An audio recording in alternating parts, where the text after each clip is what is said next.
friends and fellow travelers, life mastery aficionados, and welcome to another rousing episode of Life Mastery TV.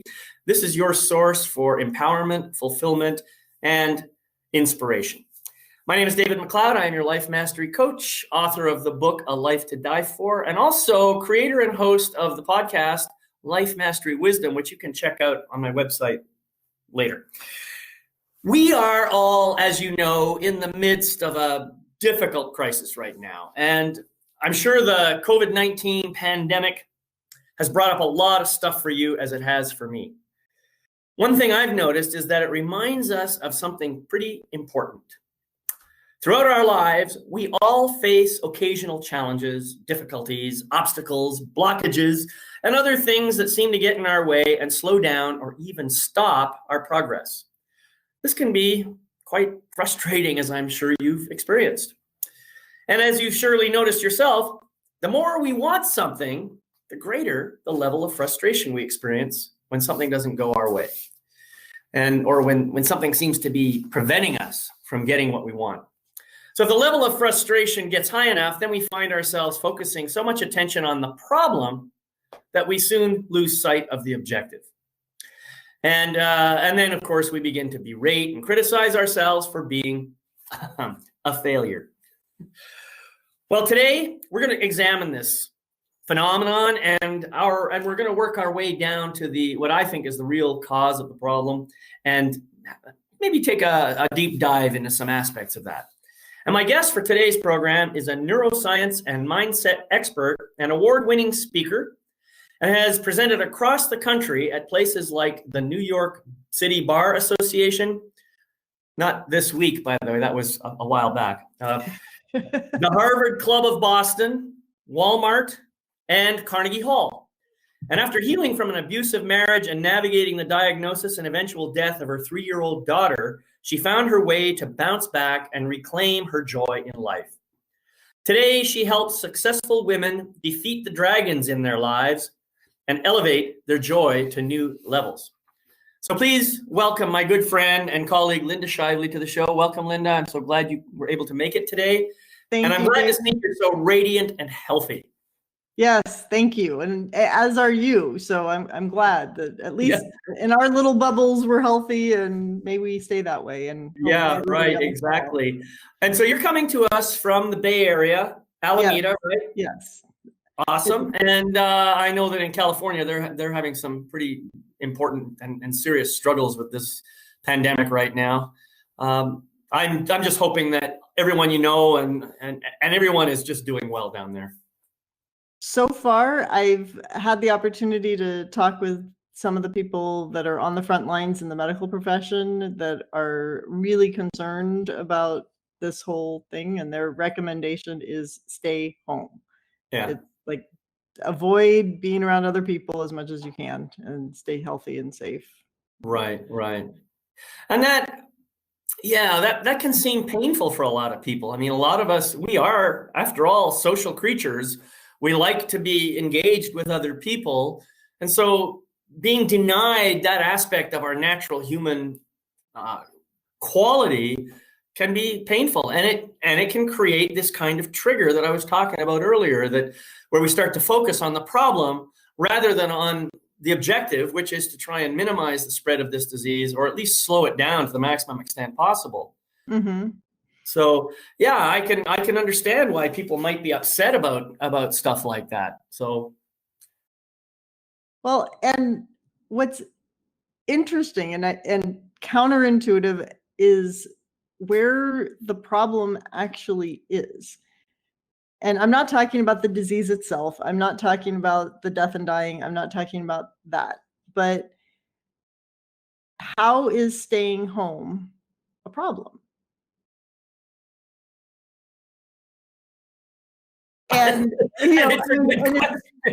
it's like, well, for some people who might be more introverted, they are loving it. They're like, you mean I don't have to be around people? Yay!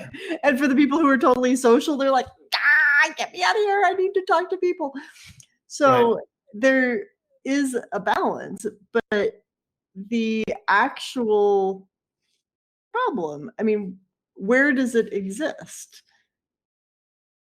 And in my, well, not just my opinion, but the problem is in here.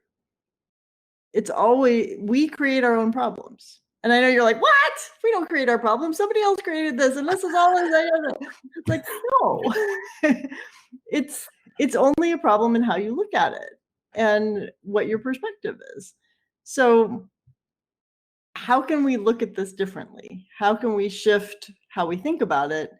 Now, again, I'm not talking about the fact that somebody dying, somebody whatever, but even that, now, yes, I've had my daughter die, so I feel like I can talk about death and dying in a way that maybe others don't feel comfortable.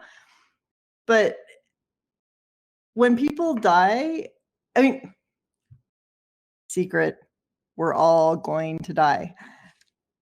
Hate to break it to you, but we're all going to die at some point. Now, most of us don't want to die today, tomorrow, in the short term. But how is death itself a problem? Well, yeah, it means you're not still living. Okay. How do we rationalize that? What do we do? And it's all in how we think about it. And well, you're touching on a lot of different subjects here right now. And I'm going to try and rein it in. All right, go ahead. Because, first of all, they're all great subjects. And I just want to bring us back to the topic at hand, which is really about problems. And I think you hit it on the head when you said, this is where it is. It's up here. And this is something that I tell people all the time. I don't tell them. I remind them. I said, there is what is. Mm-hmm. What is just we can't change. That's all there is to it. Everything else is just our thoughts, stories, conclusions, interpretations, judgments, and fantasies about what is. That's really the truth of it. Mm-hmm. So when you talk about the problem being up here, I think that's what you're really saying is the problem really is the story or the judgment or the assessment or the interpretation that we're making up about it. I mean, when you look outside, well, I don't know what you see, but I see trees, I see birds, I see all kinds of things that are just there. I see people, I see cars, I see stuff. And then, of course, I notice when I'm doing that, sometimes I make up stories. Oh, that guy's probably going to work. Well, I don't know where he's going, but that's that's a story I make up. Mm-hmm. Or I see birds flying. I think, oh, they're heading south for the winter or something like that. I don't know where they're going. It's just a story I'm making up. Right. Now, it's not a problem per se. What happens, I think, is when we want something, we're wanting something to happen. We're expecting something to happen. For example, you talked about death. Mm-hmm. Well, one of the things we want is to live forever. Well, maybe that's just not possible in this physical form. In terms of our spiritual essence, perhaps it is possible. I don't know for sure, but I know a lot of people believe that. So if we can change our perspective, maybe we won't have the angst associated with what we see as a potential problem. Exactly. Because so you and I are on this conversation at the same moment. We're each getting information. And in every second of every day, we are getting 2.3 million bits of information through all of our senses, whether it's... I want to know who counted them. And you know how many we actually get to keep? 126. Yeah. So, which 126 are we keeping? And, right. I totally get that. And from a scientific perspective, you can look at just your vision alone. Mm-hmm. If you just hold your head in one position and just look straight out, there's millions of photons of light coming into your eyes every second, every microsecond. They're constantly moving in there. And yet it appears as if the wall is stationary. you know, or the camera in front of me, or it appears like it's stationary, it's not moving. In fact, everything is moving. There's constant shifting and changing and Right. evolving and growing and And we expanding. can't, our brains can't handle all of that at once. And so that's Exactly. why we filter it out. So, and Right. we filter it by either generalizing, because it's like every time we see a person, do we have to figure out that that's a person? No. I mean, we've learned that that's a person. Okay. Or, this is a mug. If it's a something similar shape but not quite this shape, we still know it's a mug. And we may distort information because it's like we don't need all of it at the same time. Correct. And we delete information because I don't need to be looking at the trees outside when I'm focused on the screen here. It's like I don't need to see what's around me Right. in this moment. I need to focus on the person in front of me. But all that information is still there. Our subconscious is taking it in. And what we do with it is what's important. Okay, great. So we have all this information. Uh, so what?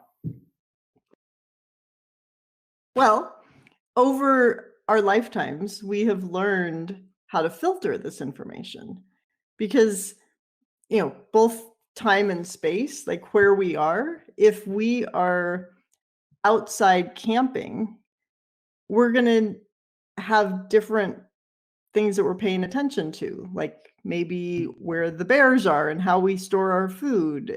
If we're inside a warm, sheltered home, we're probably not worried about a bear. So like what our environment is affects how we react to the information. And how we just process information, what we've experienced in the past. If in the past we had a bad experience, if we sat on a chair and it broke, then we're going to be concerned about the next time we sit on a chair. And I'm not always talking about a chair. Well, of course. Yeah, yeah. Well, I think you're hitting on some more stuff here that I think is very relevant, and that is, okay, we have all this information. We learn how to filter it so that it suits our needs in any given moment. And what happens, I think, and this is something that you're alluding to, but you haven't said it directly, is the more I filter out information, the more I begin to believe that that information doesn't exist. And so I could be making decisions based on an absence of information, which if I only opened my eyes or my ears or my whatever, my other senses, I might become aware of something that I forgot about. Exactly. And that might redefine how I acknowledge or interpret whatever it is that I'm seeing, and then come up with a whole new story that might be the exact opposite of the story I had before. That's powerful stuff for us to remember. Mm-hmm. And yeah, because how we behave is based on what we think we believe. And like you just said, it's basing on the information that we have and or the pieces of information that we're choosing to focus on. Right. And that's like the old adage, you make the best decision based on the information you have at the moment. Mm-hmm. Well, it's also the information that you have filtered yourself to have. That's right. Yeah. Yeah, And exactly. and like where, in this day and age, where are you choosing to get your information? What are you choosing to focus on? Are you choosing to focus on the positive? Are you choosing to focus on the negative? Are you choosing, if everything you're getting in every external way is negative, it's really hard to stay positive. All right, hold on now. I'm gonna call you out on this one too. Okay, all right. Because first of all, somebody had to make a value judgment about what was positive and what was negative. That in and of Okay. itself is a Right. And so I always, whenever people say, I'll focus on the positive, I say, well, maybe I am focusing on the positive and you just judge it to be negative. That's something that we got to be very, very careful of. right. And I think that what I ought to be doing, rather than focusing on the positive versus the negative or anything like that, I should be looking impassionately at everything without any judgment whatsoever. Because if I don't do that, then I don't give myself permission. I don't give myself the opportunity to really know the truth of what is going on. So let's just talk about what's happening right now in this COVID-19 pandemic. Okay. There are people out there, and I've heard them talking about all kinds of conspiracy theories and so forth and so on. And my initial reaction is to just shut it down and not pay any attention to it. Yet, am I depriving myself of some relevant information that might help to inform my overall picture? That's the question that I have to ask myself. Now, I don't want to make an argument about what's a conspiracy theory and what isn't. I don't want to even get into that discussion. I just want to say that there's going to be some people out there who say things and offer their evidence in a way that maybe I don't like the way they say it, or I don't like the way they comb their hair. And so I make a judgment about the information based on the person who's delivering it. You see, this is something that we all tend to do because we have our preferences. And so what I really want us to be careful of is not to prejudge something as positive or negative or good or bad or left or right or up or down or any other thing. Just simply say, here's the evidence. You decide. We, as a group, have decided that this evidence points to something that is really serious, and we recommend the following behaviors, and we sure hope everybody will do it. That is how I see, the thing going on right now. And yes, everyone who is, well, that's kind of what I was talking about. How we judge whether something is true, whether something isn't true, is based on our past experience. How do we know who is speaking valid information? And unless you listen to all of it, you don't know. Exactly. Yeah. But then you still need to make your own decision on it, which is based on the information that you have and your experiences. And so whether that is right, wrong, it's just what is in that moment. And that doesn't mean it can't change. I agree. And then continuing on with that, like you said, you can, based on the information, you can make a decision of how to act. What is it that you want to be doing? And that, because we always create that story in our head, or that internal representation of what's going on. So we may have heard 20 different panelists speaking about their perception, their interpretation of what is happening either in this moment or about something else. And then we make a representation of what that is. And for those of us who haven't experienced COVID-19 firsthand, we're just hearing what other people's experiences are. And so we make up what it must be like in our own mind. Yeah, I agree. And then that impacts how our physical state is. Are we hunched over and like scared and sad, or are we, feeling like, oh, I'm invincible? Everybody has their own way that they're reacting to it. And then, that physiology also, it's like what I just demonstrated. Are you hunched? Are you standing up strong? All of that plays into then how we act. Because and if you don't like how you're feeling, like maybe you're feeling sad and depressed because of the information that you're getting. And so you're like slouched on the couch with the bucket of ice cream and just, I'm out of ice cream. yeah, and I've heard many stores are that comfort food that we often have.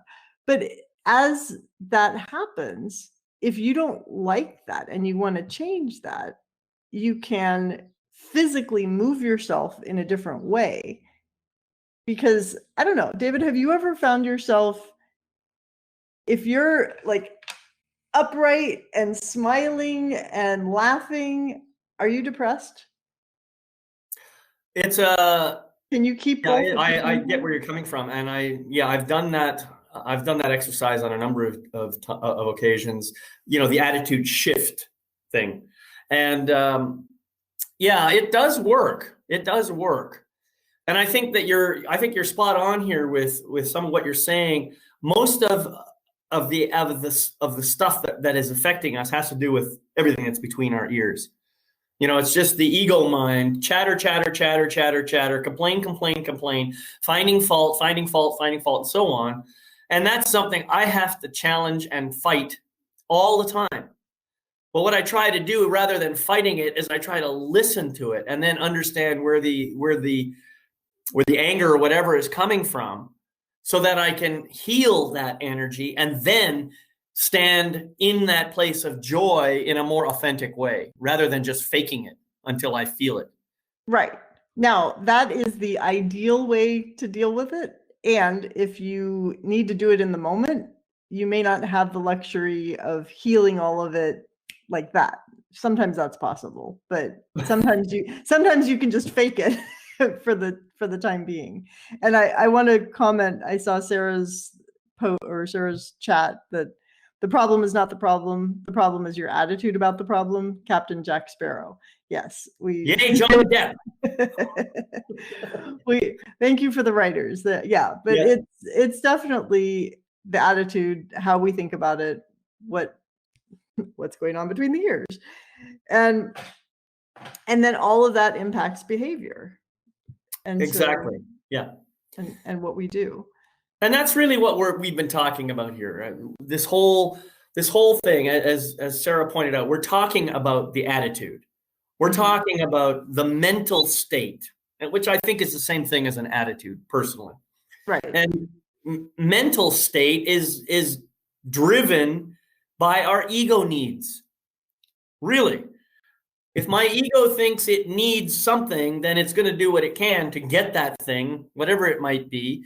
And the way it moves me to get that thing may seem dysfunctional. It may seem unpleasant. It may seem nasty and mean to some people. But it's not that it's trying to necessarily hurt other people, although that might be an effect that comes about. It's just simply trying to get a need fulfilled. And when we're unconscious about our ego needs and we let our ego then drive our behavior, that's when dysfunction happens all over the place. So what we all have to do, every single one of us, if we choose to become more elevated in our consciousness, is we have to find a way of transcending the ego mind. I won't say getting rid of it or any of that stuff or even dissolving it. I think that the ego is going to be here for the rest of your physical life. Mm-hmm. And it's not going to go away until your physical body is gone. Then you will be totally free of the ego. However, I would like to just point out how much fun we're having in our lives by having an ego that creates all this drama. Think about it. Without that drama, we wouldn't even have movies. That's true. I mean, we create so much. I mean, not even the movies, but just in our own lives. And, exactly. What are the stories? What are the crazy things that go on, and how we talk about them and what we do? It's looking back at imagining our society 20 years from now, looking back at this moment in time, it could be a really interesting movie Yeah, because, the time where all the city streets are empty and everybody is getting home. Now, I saw an interesting post recently where, uh, you know, 20 years from now, a parent was talking to their kid about, this horrible time in 2020. And the kid was like, "What do you mean it was horrible? I just remember having all this quality time playing games and cooking together and having fun and and so it's all in your perspective. What are you focused on?" right. And so if you are by yourself, how can you stay connected to other people?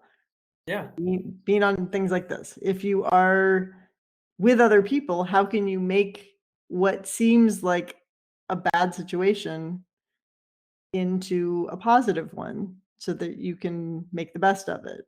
And right. In other words, how can we transform a Mhm. problem into an opportunity? Exactly. That's really what we're talking about. And I think we've already discussed in some detail that the real thing is focusing on the attitude. If we change our attitude, and first of all, if we recognize that we have an attitude about this thing, that's Yeah, the first part. right. And then deciding, okay, this attitude is not going to help me make the situation any better. I think it was Albert Einstein who said that you can't solve a problem with the same energy that was used to create it. One way I've seen that quote changed is by David Hawkins, who says you cannot bring a solution to a problem using the same level of consciousness as Mhm. that was creating. So in other words, you have to elevate your level of consciousness higher than the level of consciousness that created the problem. Then you can see things from a different perspective and create the solution. That is what I think we all have to do.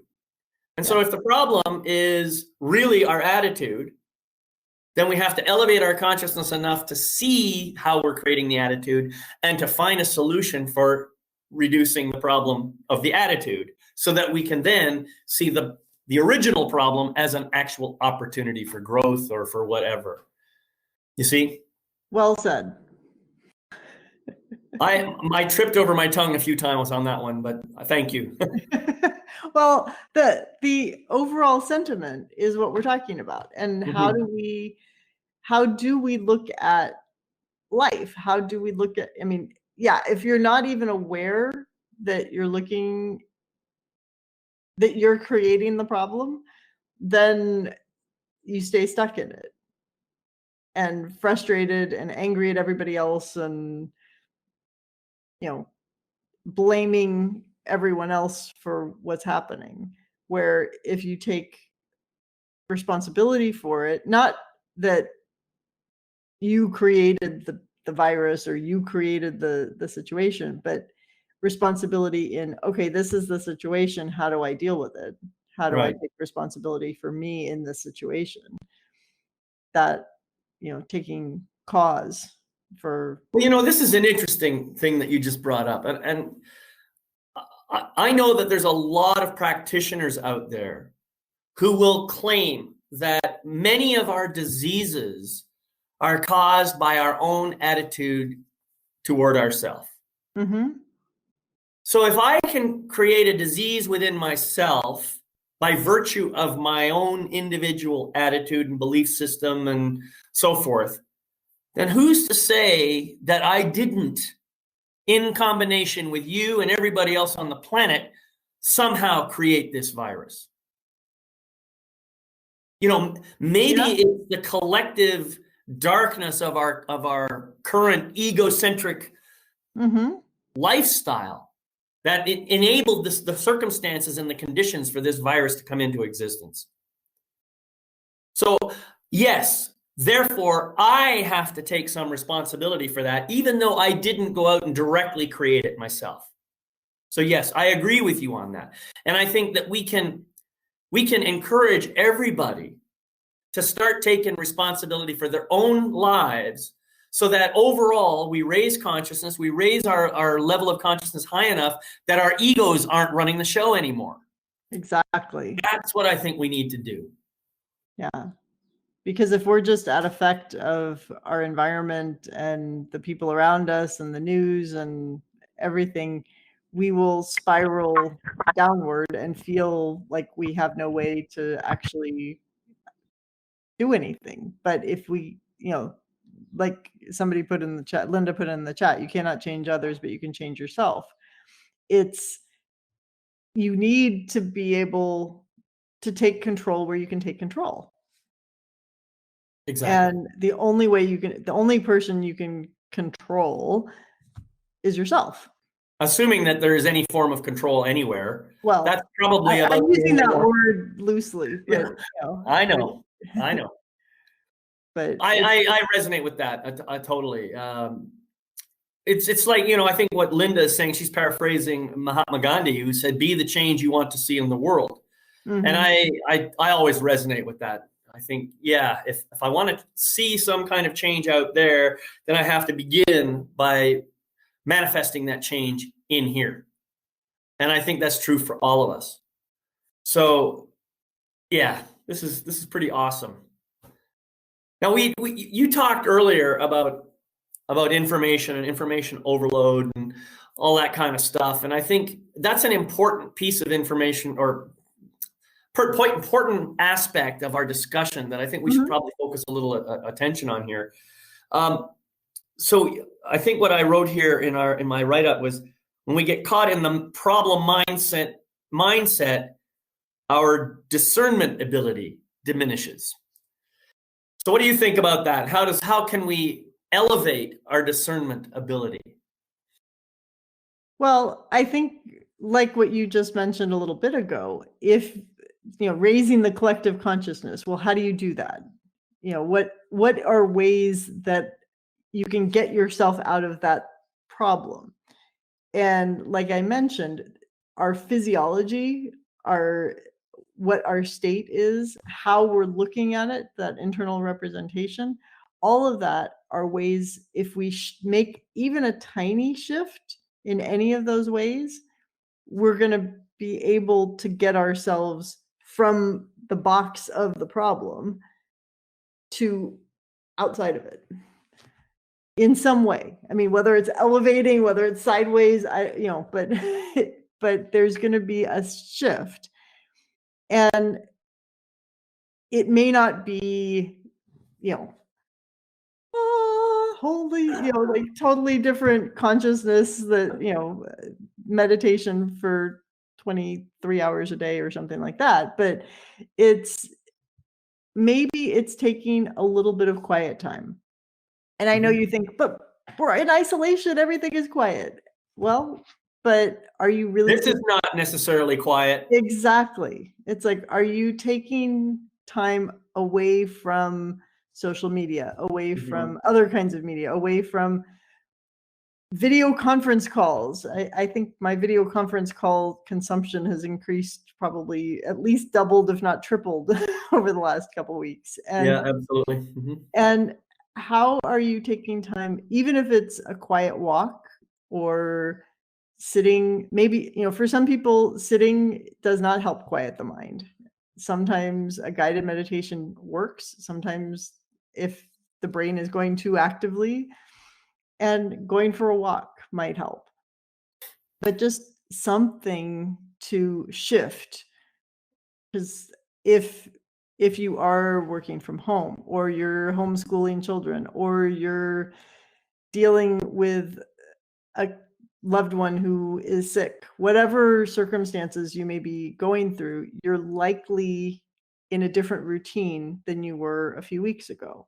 Absolutely. Yeah. And how can you take time just for your own self-care? Right. And really looking at that, whether it's, if you're used to going to the gym and now you can't go to the gym, how can you still exercise? What is it that you can do? How can you still quiet that mind just a little bit? And there's a lot of different ways that people can do that, quieting the mind.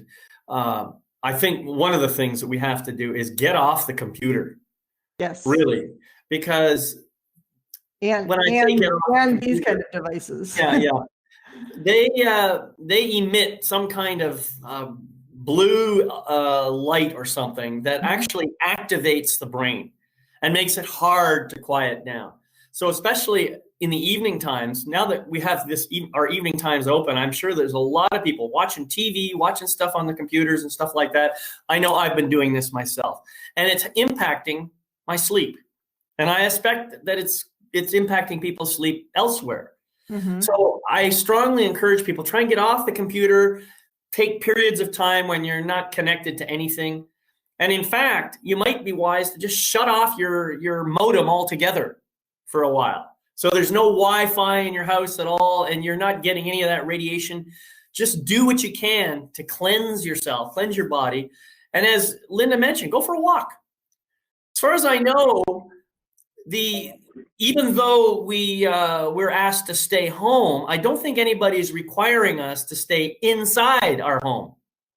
So you can go outside in your backyard. You can just sit out there. You can watch the moon, look at the stars, do whatever you like to do. And most neighborhoods I know are okay with people, walking their dog or just going out for a jog or something like that to try and keep the body moving and healthy. So these are all things that we can do in order to help quiet the mind and reduce that information overload. Yes, exactly. And if you are going to be watching something or doing something, make some of it be funny, or give yourself an opportunity to laugh every once in a while. And I know I lead laughter yoga. Oh, yes. I was hoping you would say that. Let's do some right now. So let me tell you a little bit about what laughter yoga is, for if you're not familiar with it, because people are like, wait, what do you mean laughter yoga? I thought yoga was this calm, meditative, or that's laughing at people doing down dog. No, it's not. And that's another thing. It's not laughing at anything. I know. I'm laughing. It's silly. Laughing with. But it's when you laugh, you take a big breath in, and then you let it all out with laughter. Yeah, exactly. And laughter can be fun. It also reduces the cortisol, which is the stress hormone, increases the endorphins, which is the feel-good hormone. Studies have shown it can help level out blood pressure. It can reduce pain. It can just be a mood elevator. And you don't actually need humor or comedy to laugh. Surprise, surprise. So you don't have to get that funny movie. You don't have to read the comics. You can intentionally laugh for no reason and get the benefits. And if you're like, that's crazy, what are you talking about? Even if you're not laughing fully, if you're doing it with intention, your body doesn't know the difference, and you still get the benefits. So if you really want to get your neighbors to think you're crazy, you can go for a walk and laugh. Yeah. But it's fun to do it with other people. It is contagious because no matter what you do, you can laugh. And sometimes, especially in this situation, I've heard many people doing things that are a little off, like they put their keys in the microwave, or they did something. I mean, it's like their brains aren't working as they should be. And part of it is we're just on a totally different schedule and whatever. So instead of beating yourself up like, oh my gosh, I can't believe I did that, laugh at yourself. Or maybe the technology doesn't work when you're trying to connect on a webinar of some sort, and you can't get it to work. So laugh instead of getting frustrated. And I enjoy this practice for myself because I'm human. I make mistakes. And rather than getting all upset about it, I'll just laugh. Back in the day when we could go on trips and drive, I was with my mom on a trip, and we ended up getting turned around wherever we were and late to drop off our car at the airport. And I just went, ha, ha, ha, ha, ha, ha. And she looked at me, she's like, what are you doing? I said, I'm laughing. I'm laughing, damn it. And then we both just burst out laughing, and it eased the tension and made the rest of the trip much more enjoyable. So it can be done anywhere. And thank you, Linda. I'm glad you're laughing. Yeah, I saw that. Yeah. So if people on the call, I mean, do you want to laugh right now? We can do that. Yeah, let's do it. So just I mean, you can go ho ho ho ha ha ha, or really laugh, and just let's giggle for a minute or so and just like see.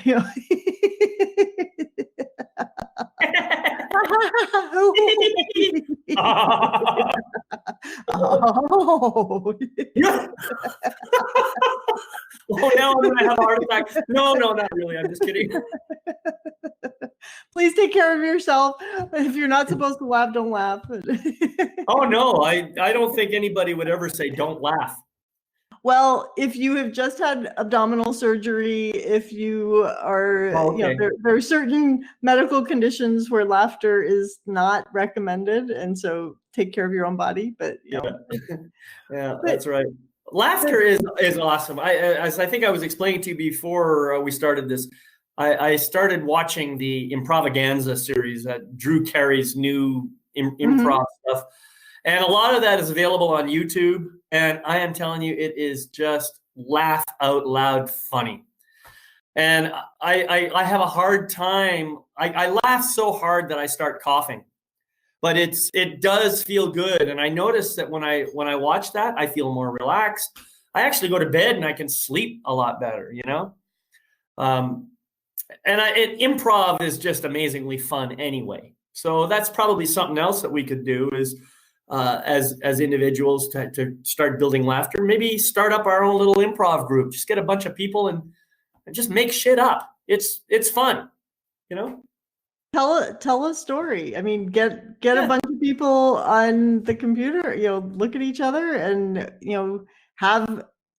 do it alphabetical by name, and you have to create a sentence and like figure out what silly story you're going to tell or do something. And improv is great because it's a shift in mindset, like what we were talking about earlier. Yeah. It's how do you look at things? If you're trying to make a decision about something, and like if you and I are trying to decide granted right now, what to eat. Okay, not where to eat, because where to eat is home, but what to eat. And I make a suggestion and you say, no, I don't like that. It doesn't give any place for the conversation to go. If you say, yes, and maybe we could have this instead. So like if I said, let's have Mexican food, and you said no, the conversation stops. There's no opportunity to go, and the problem just sits there. But if you said, yeah, and maybe we could have Thai food instead. Let's have Mexi-Thai. And and then it may be like, oh, what about Japanese? And different ideas come up instead of shutting it down with no, can't do that. Right. So getting creative. And Georgie, I just wanted to mention about Georgie's comment. I think that's great news that you don't have Graves' disease, and I'm glad to hear that you're feeling some happiness about that. This is just a perfect example of where a problem can get so big, and then all of a sudden you have a whole new piece of information that completely shifts your perspective and brings joy and happiness to your life. So I'm very, very grateful for that, Georgie. I'm glad that you're feeling that way. Yeah. And thank you for sharing that you've been laughing all dang day. I like that. Yes, exactly. Wonderful. And for everybody, it's how we think affects our health. And we kind of started talking about that, but it's proven that people, I mean, that's how laughter yoga got started in the first place. A cardiologist in India noticed that his patients who laughed had better outcomes. And so he wanted to figure out, how do we do this on a regular basis? And they ended up creating laughter yoga. So Right. it's a way to bring laughter. And if you want more laughter, I can talk about ways you can connect with me and keep laughing. So you can share that in the chat. Absolutely. One thing I wanted to say, we kind of brushed over this early on, but I want to come back to it. This idea of beliefs and how, we believe certain things because they've kind of got ironed into our brains, and the problem with beliefs is, I think, that every belief is a limiting belief, because the moment you believe that thing, whatever it is, then you immediately kind of put the kibosh on anything that isn't that thing. So in other words, when you believe X, you have a difficult time believing not X. That's the problem with beliefs. Now, beliefs can be useful. They can keep you healthy and safe, and they provide you the opportunities to do things and so forth. But remember, every belief is, in a sense, putting you in a box. So my recommendation is take a kind of an inventory of your beliefs. What do you believe?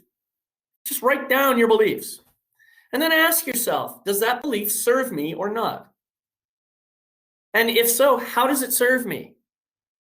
How does it hold me back? Let me toss out a few examples of beliefs that some people have. Like, for example, laughter is the best medicine. I see Sarah wrote that in here. Okay, that seems like a pretty useful belief. But when I say laughter is the best medicine, there may be a part of me that starts to believe that there is nothing else that is a better medicine. You see? So I have to take that all with a grain of salt and not necessarily let it become a driving force in my life, even though it is a useful belief and it helps me to have good humor and bring joy into the world and so forth like that. Similarly, some people believe that money doesn't grow on trees. There's a great one. Well, I can say that in my life experience, I've never seen a tree with money growing on it. But that doesn't mean that money doesn't necessarily come easily or won't flow into your life. So you can shift your mindset a little bit and allow for the possibility that money will flow into your life, even though you don't actually find it growing on trees. Do you see what I'm saying? So every belief that you have is an opportunity for you to get a little bit of clarity on what's really true in your life and to decide how you want to show up in relation to whatever that truth might be. That's all I want to say about beliefs. Linda, do you have anything you want to add to that? Well, I think it's true. I mean, how you believe, at some point in your life, you decided to believe that. Mm-hmm. And if a belief is no longer serving you, you can change that decision, which then changes the belief. Because at the time you made the belief, you were basing it on that 126 bits of information that you had in that moment. And maybe there were other things going on that you weren't aware of at that time that you unconsciously are aware of, and you could shift that as well. Right.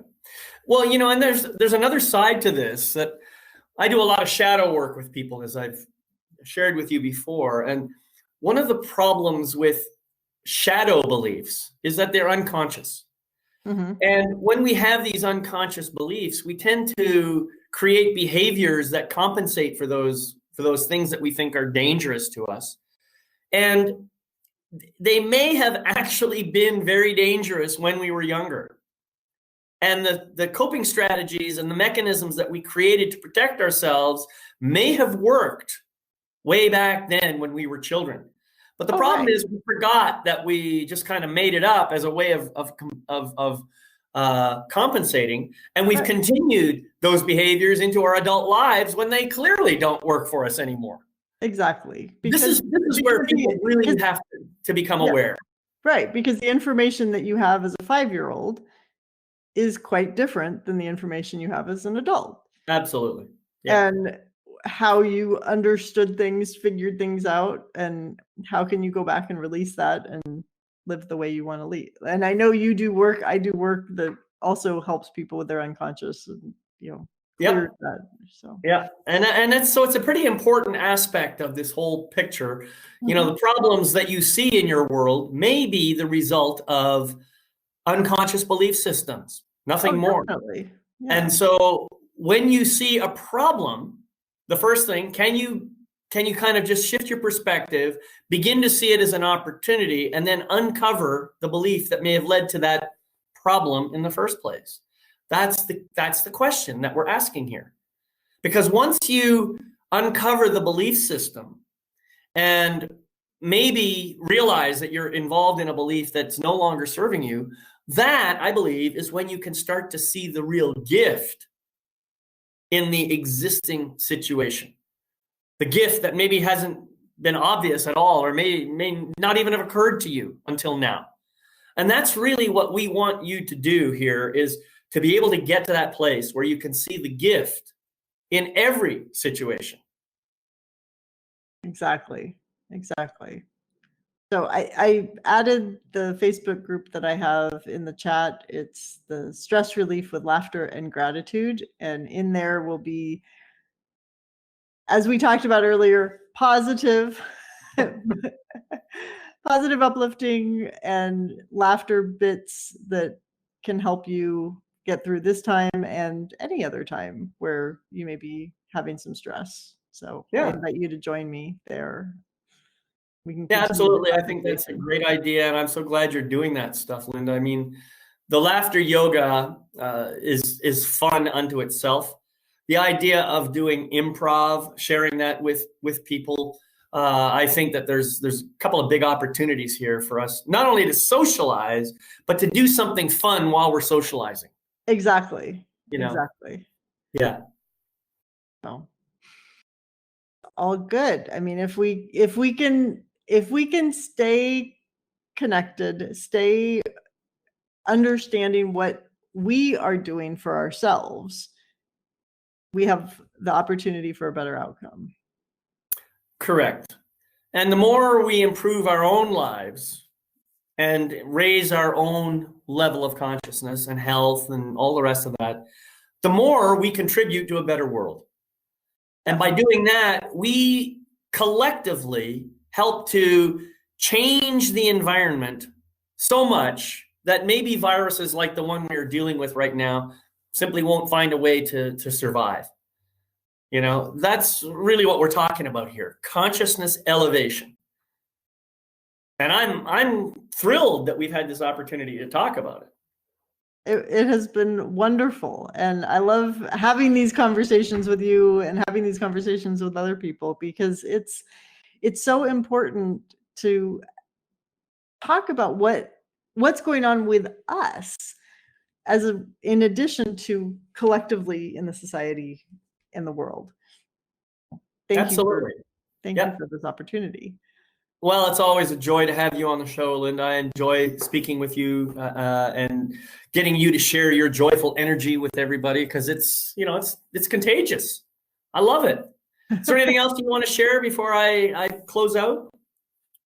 I would love to have you join me. And if you have any other questions, you can also reach out to me at lindashively.com. And since I realize my last name is not showing anywhere, I'll put that. Hold on. Okay.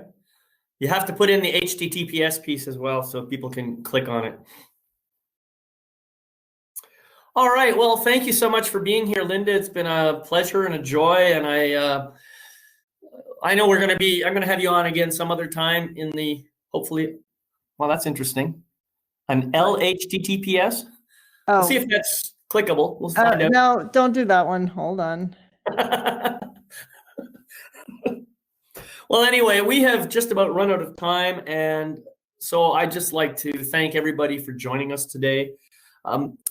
Remember, you can watch recordings of this show and every other show that I've done on my website on lifemasterytv.com, life-mastery-tv.com. And I'm going to be back in a couple of weeks with another show. One thing I hope that you really enjoyed this show. I certainly enjoyed it. And what's going to happen is in the next day or two, you're going to receive an email asking you to provide a review of this show. And so my hope is that you will click through on that link, go through, write up a nice review. Hopefully it'll be a truly authentic, heartfelt, deeply honorific 5-star review. That's the kind of thing that we anticipate after having brought so much joy to you. So I hope you'll be willing to do that, because it helps us to spread the word and get more people watching the show. And finally, I just want to remind you all to remember on a daily basis the life mastery mantra. All right? I gratefully forgive the imperfect being I have been in the past. I gratefully accept the magnificent being I am right now. And I gratefully welcome the empowered being, the involved being I am becoming in each new moment.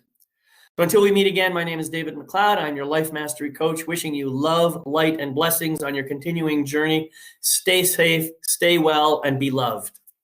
See you next time. Bye.